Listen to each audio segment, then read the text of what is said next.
बिस्मिल्लाहिर्रहमानिर्रहीम। अस्सलाम वालेकुम स्टूडेंट्स, मैं सर कमर और आप देख रहे हैं कमर academy.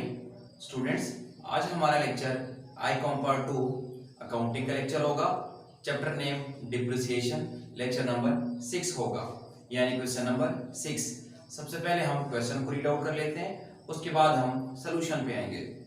Question number 6, a firm purchased a machine for rupees 2,10,000 on 1 July 2002 and spent 24,000 as wages and installation charges। एक फर्म है, कंपनी है जिसने मशीन खरीदी है 2,10,000 की 1 जुलाई 2002 को और उसमें 24,000 इंस्टॉल करने के भी खर्च किए हैं। Prepare the machine account for the first 4 years, 4 साल का मशीनरी अकाउंट बनाएं under diminishing balance method of depreciation. Diminishing balance assuming the accounting year of the firm ends on 31st December every year। जो साल and होता है वो हर साल 31 दिसंबर को होगा। Rate of depreciation is 10% per annum. Students, question को पढ़ने के बाद अब हम सोल्यूशन पे आएंगे, लेकिन उससे पहले मैं आपको ये बता दूं, वो कह रहे हैं एक कंपनी है, उसने 1 जुलाई 2002 को एक मशीन खरीदी 2,10,000 की और उस पे इंस्टॉल करने के 24,000 रुपए और लगाए। वो कह रहे हैं 4 साल का अकाउंट बनाए, मशीनरी अकाउंट, लेकिन किस मेथड से? डिमिनिशिंग बैलेंस मेथड से, यानी कि दूसरे मेथड से। अब ये हमें किस तरह पता चला? क्योंकि डिमिनिशिंग डी से आता है और SOFA सोफा मेथड में डी नहीं आता। इट्स मीन ये कौन सा मेथड हुआ? दूसरा मेथड हुआ। हर साल 31 दिसंबर को साल एंड होगा और जो डिप्रिसिएशन रेट है वो है 10%। अब हम सोल्यूशन पे आते हैं। सबसे पहले ही मैंने फॉर्मेट इस दफा पहले ही बना लिया। यहाँ पे मैंने क्वेश्चन नंबर 6 लिखा हुआ है और मशीनरी अकाउंट लिख के प्रॉपर फॉर्मेट पहले से ही बना लिया है। उम्मीद करता हूँ अब आपको फॉर्मेट की तो कम से कम समझ आ गई होगी। अब हम यहाँ पे साल शुरू करेंगे तो क्या लिख लेंगे? 1 जुलाई 2002 लिख लेंगे और मशीनरी जो खरीदी है वो किस पे खरीदी होगी? कैश पर, तो कैश अकाउंट लिख लेंगे, लेकिन इसके नीचे ब्रैकेट में लिख लेंगे 2,10,000 जमा 24,000। इसलिए जमा किया क्योंकि 24,000 और खर्च किए थे इंस्टॉल करने के, तो दोनों को ऐड करने के बाद वैल्यू आ जाएगी 2,34,000। अब क्या करेंगे? इसी वैल्यू को हम यहां पे लिख लेंगे और यहां पे भी लिख लेंगे 2,34,000। अब क्या करेंगे स्टूडेंट्स? यहां लिख लेंगे 31 दिसंबर 2002। अब इस पे क्या लेंगे? डिप्रिसिएशन, तो यहां लिख लेंगे डिप्रिसिएशन अकाउंट। और स्टूडेंट्स, ये कौन सा मेथड है? दूसरा मेथड। तो इस पे हम हर साल ओरिजिनल वैल्यू पे नहीं लेंगे, पहले साल इस पे लेंगे या इस पे देख लें। यहाँ बात तो एक ही है क्योंकि सेम वैल्यू है। तो 2,34,000 मल्टीप्लाई 10 डिवाइडेड बाय 100 और मल्टीप्लाई 6/12 मैंने स्टूडेंट्स क्यों किया? बिकॉज हमने जो मशीन खरीदी है वो कब खरीदी है? 1 जुलाई को। तो 1 जुलाई से दिसंबर तक कितने महीने बनते हैं? 6 महीने। तो यहाँ पे क्या करेंगे?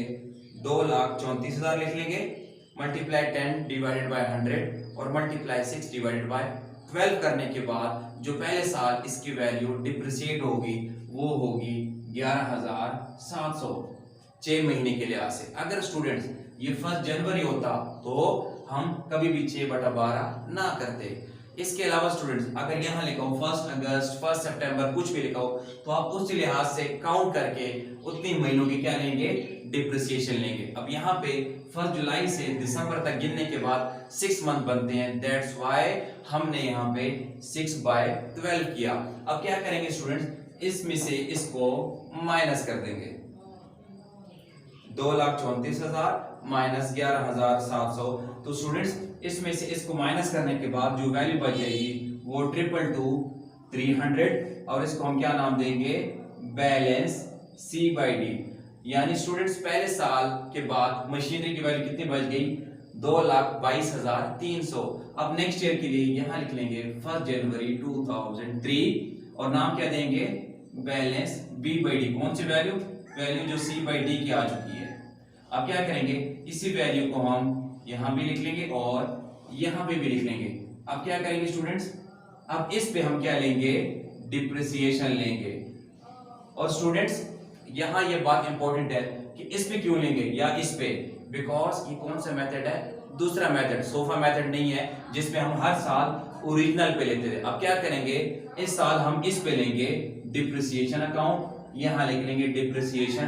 अब ये लिख लेंगे 2,22,300 मल्टीप्लाई 10 डिवाइडेड बाय 100। स्टूडेंट्स यहाँ पे 6/12 क्यों नहीं किया, बिकॉज यहाँ पे जो साल शुरू हुआ है वो 1 जनवरी को हुआ है, तो इस पे मल्टीप्लाई 10 डिवाइड बाय 100 करने के बाद जो वैल्यू आ गई है वो 22,230 आ गई है। अब क्या करेंगे स्टूडेंट्स, अब हम ये करेंगे कि इसमें से इस वैल्यू को हम माइनस कर देंगे। इसमें माइनस करने के बाद इसमें से इस डिप्रिसिएशन के वैल्यू को माइनस करने के बाद हमारे पास जो वैल्यू बच जाएगी वो 2,000,070 और इसको हम क्या नाम देंगे, बैलेंस C/D। थर्ड ईयर के लिए यहाँ पे क्या लिख लेंगे 1 जनवरी 2004 और नाम क्या देंगे स्टूडेंट्स, बैलेंस B/D। ये जो C/D का आंसर आ चुका है वो यहाँ के लिए क्या हो जाएगा, B/D। अब क्या करेंगे, इसी वैल्यू को हम यहाँ लिख लेंगे और यहाँ पे भी लिख लेंगे 2,000,070। अब इस पे हम क्या लेंगे स्टूडेंट्स, डिप्रिसिएशन लेंगे थर्ड ईयर के हिसाब से, यहाँ लिख लेंगे डिप्रिसिएशन अकाउंट। स्टूडेंट्स इस पे क्यों लेंगे, क्योंकि ये दूसरा मेथड है, ओरिजिनल पे नहीं लेंगे, वो सोफा मेथड पे होता है। अब यहाँ लिख लेंगे 2,000,070 मल्टीप्लाई 10 डिवाइडेड बाय 100। यहाँ पे भी स्टूडेंट 6/12 नहीं करना, बिकॉज ये 1 जनवरी से दिसंबर तक पूरे साल के लिए है, तो इस पे 10/100 करने के बाद इसकी वैल्यू डिप्रिसिएट हो जाएगी 2,000,007। अब क्या करेंगे स्टूडेंट्स, इसमें से इसको हम माइनस कर देंगे। इस वैल्यू में से ये जो डिप्रिसिएशन के वैल्यू है माइनस करने के बाद जो वैल्यू बच जाएगी वो है 180063 और स्टूडेंट्स इसको हम क्या नाम देंगे, बैलेंस C/D। ये 3 इयर्स के बाद मशीनरी की वैल्यू ये बच गई, लेकिन वो हमसे 4 साल का मशीनरी अकाउंट पूछ रहे हैं। अब जो C/D की वैल्यू है वो नेक्स्ट ईयर के लिए यहाँ 1 जनवरी 2005 लिखने के बाद यहाँ क्या लिख लेंगे, बैलेंस B/D।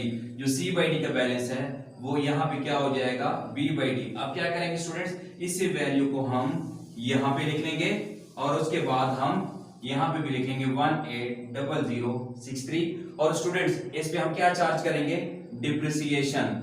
4 साल के लिए वो पूछ रहे थे और ये लास्ट ईयर ही है, तो यहाँ लिख लेंगे 31 दिसंबर 2005 और यहाँ क्या लिख लेंगे, डिप्रिसिएशन अकाउंट। स्टूडेंट्स अब किस पे चार्ज करेंगे, इसी वैल्यू पे जो रह गई थी, यानी दूसरे मेथड में हम हर साल की जो वैल्यू आई होती है उस पे क्या लेते हैं, डिप्रिसिएशन लेते हैं। तो इस पे 10% डिप्रिसिएशन लेने के बाद जो डिप्रिसिएशन की वैल्यू आ गई है वो है 18,006.3। अब क्या करेंगे स्टूडेंट्स, इसमें से इस वैल्यू को माइनस कर देंगे।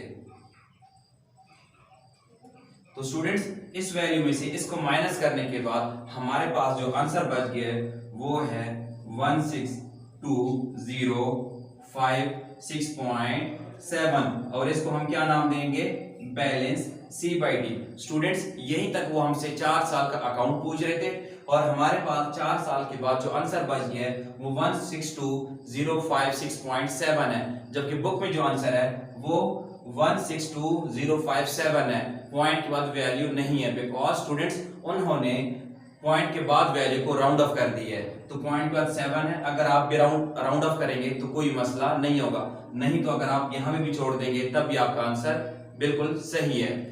स्टूडेंट्स यहाँ तक हमारा लेक्चर नंबर 6 कंप्लीट हो गया है। उम्मीद करता हूँ आपको लेक्चर की समझ आ गई होगी। इसके बावजूद भी अगर आपको कोई क्वेश्चन हो तो आप लोग कमेंट में पूछ सकते हैं।